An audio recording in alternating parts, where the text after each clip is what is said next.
আকাশবাণী কলকাতা জেলার চিঠি মুর্শিদাবাদ থেকে লিখেছেন আমাদের সংবাদদাতা মামুন ফারুক। শ্রাবণের বিষণ্ণ মেঘ নেমে আসে বিস্তৃত আমন ধানের ক্ষেতে। ক্ষেতভর টইটম্বুর জলে নরম কাদামাটির পাঁকে রোপণ হয় ধানের চারা। প্রাচীন তেঁতুল গাছের গোড়ায় বাঁধানো মাটির পাড় যেন নিভৃত আশ্রয় দেউল একখণ্ড। ঝরা পাতায় বেদনা ওড়ায় নীরহারা পাখিরা। গোটা মরশুম জুড়ে বর্ষার বাড়িধারা পরিতৃপ্ত করেছে জেলার রুক্ষ মাটিকে। এবছর তাই আমন ধান ও পাট চাষিদের মুখেও সন্তুষ্টি এবং পরিতৃপ্তির হাসি।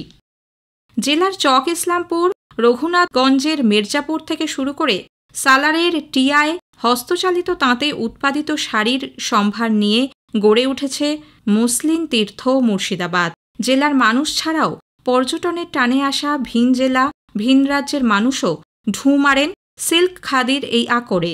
একসময় নবাব মুর্শিদ কুলি খাঁর পৃষ্ঠপোষকতায় জিয়াগঞ্জের বালুচরে গড়ে ওঠে বস্ত্রবয়ন নগরী। সেখানকার শিল্পীদের তাঁতের বুননে আর হাতের নিপুণ নকশার গুণে কালজয়ী হয়ে ওঠে বালুচরি। অন্যদিকে একই সময় জগৎজোড়া খ্যাতি পায় মসলিন। কথিত আছে সূক্ষ্মতার গুণে একটি দেশলাই বাক্সেও সম্পূর্ণ মসলিনের শাড়ি এঁটে যায়, গলে যায় আংটির ভেতর দিয়েও। অন্যদিকে বাঙালি জীবনে উৎসবে অনুষ্ঠানের অঙ্গ হয়ে দাঁড়ায় গরদ, তসর ও মটকার শাড়ি। মুর্শিদাবাদ সিল্কও কদর পেয়েছে তার বৈচিত্র্যময় রং ও বিভিন্নতায়। তাই ৭ই আগস্ট জাতীয় হস্তচালিত তাঁত দিবসেও তার প্রাসঙ্গিকতা স্মরণ করছেন শিল্পী, বিক্রেতা, নির্মাতারা। বর্ষার মরশুমে মুর্শিদাবাদ বেতার শ্রোতা পরিবারের উদ্যোগে অরণ্য সপ্তাহ ও বন মহোৎসব উপলক্ষে জেলার বিভিন্ন লোকালয়ে ও বিদ্যালয়ে বৃক্ষরোপণ করেন রেডিওর শ্রোতারা। মুর্শিদাবাদ বেতার শ্রোতা পরিবার এবছর বহরমপুর, কান্দি, নবগ্রাম, সাগরদিঘি, হরিহরপাড়া, রানীনগরের মতো জনপদে আম, জাম, কাঁঠাল, লেবুর পাশাপাশি আমলকি, মেহগিনি, বকুল, দেবদারু গাছের চারা রোপণ করেছে। গাছ লাগানোর পাশাপাশি গাছগুলি রক্ষণাবেক্ষণের দায়িত্ব স্থানীয় বেতার শ্রোতারা স্বেচ্ছায় কাঁধে তুলে নিয়েছেন বলে সংস্থার সম্পাদক শিবেন্দু পাল জানান। এদিকে হরিহরপাড়া, রুকুনপুর, কলাবাগানপাড়া প্রাথমিক বিদ্যালয়ে পালিত হয়েছে এক পের মাকে নাম কর্মসূচি।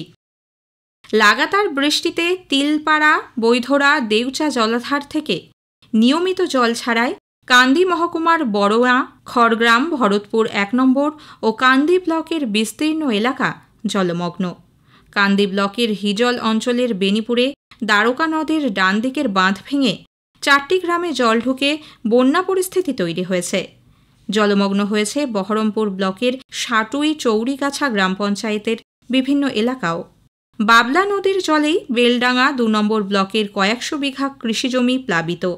খড়গ্রাম ব্লকের ঝিলপি ও পদমকান্দি গ্রাম পঞ্চায়েত এলাকার ৬টি গ্রামের প্রায় ৬০০ পরিবার জলবন্দী অবস্থায় আছেন। ভরতপুর ১ নম্বর ব্লকের গড্ডা গ্রাম পঞ্চায়েতেও অনেক গ্রাম জলমগ্ন। অন্যদিকে সুতির, হোসেনপুর ও ফারাক্কার নিশিন্দ্রাতেও ঝাড়খণ্ডের পাহাড়ি জলের তোড় এসে বিপর্যয়ের সৃষ্টি করেছে। ফেক নিউজে জেরবার জনতার কাছে দূরদর্শন ও আকাশবাণীর গ্রহণযোগ্যতা এখনও নিরবচ্ছিন্ন।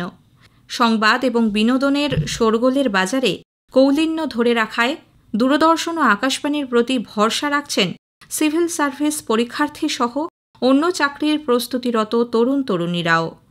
প্রান্তিকজনদের কাছ থেকে বিভিন্ন সরকারি প্রকল্প, কেন্দ্রীয় মন্ত্রিসভার নানান বিজ্ঞপ্তি ঘোষণা ছাড়াও আন্তর্জাতিক সম্পর্ক এবং দেশ বিদেশের খবর জানার একমাত্র মাধ্যম এগুলি। কীটনাশকের ব্যবহার, চাষের সঠিক সময় ছাড়াও কৃষিকাজ ও কৃষিতে নয়া প্রযুক্তি সংক্রান্ত তথ্য সরবরাহ করায় কৃষকদের মধ্যেও রয়েছে সমান জনপ্রিয়তা।